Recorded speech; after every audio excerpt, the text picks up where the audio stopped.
All right, let's just talk about reading a defense. So right here, what I love to do is get vertical stretches. And I'm talking about this guy right here. Whenever I feel like there's a position that someone can be in a bind and there's outside leverage, I like vertical stretches right now to attack. And I'm going to see if they adjust. If not, then we're going to just play this right here and he should win one way or another. Vertical stretch. I'll take it. Let's get back on the ball. So now we know he's going to try to push with his linebacker. And if he does it again, then we should have a nice easy in-breaker right here, assuming that this guy plays outside leverage. Let's get back to the vertical stretch. If he wants to play this defense, he can play this defense. Right, he's going to push it, inside break. Now we got action.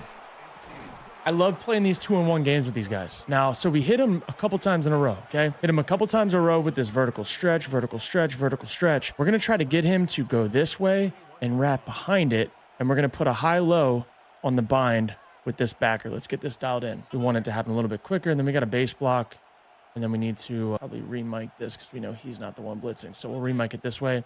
If the left backer blitzes right here, we are hot. Nobody blitzes. We got action. Got him.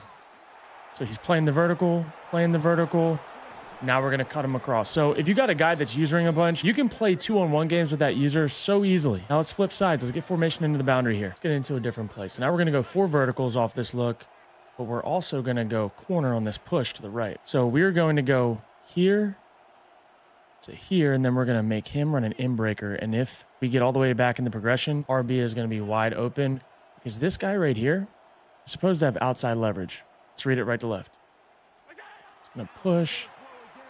Now we got a good matchup, nice catch. I mean, you can literally shrink the field down into a couple players that can influence things. Got to make sure you're protected, and then you can play the user game nice and easy. Now, right here, this guy is the only thing that can stop anything to the flats in this defense. So I'm going to tighten him down, and I'm going to run an out route so we have a bunch of room to the field. And then we're going to get this guy to make a decision here. Want a vertical hold here. Want to make sure he gets out of there, and then we can have here to here.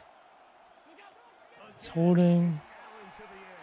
Nice. Get in the box. We'll take it. That was a nice methodical drive. He played the outside leverage heavy on that cover 3 corner. That's fine. We got back in our progression, moved across the board, and got a touchdown.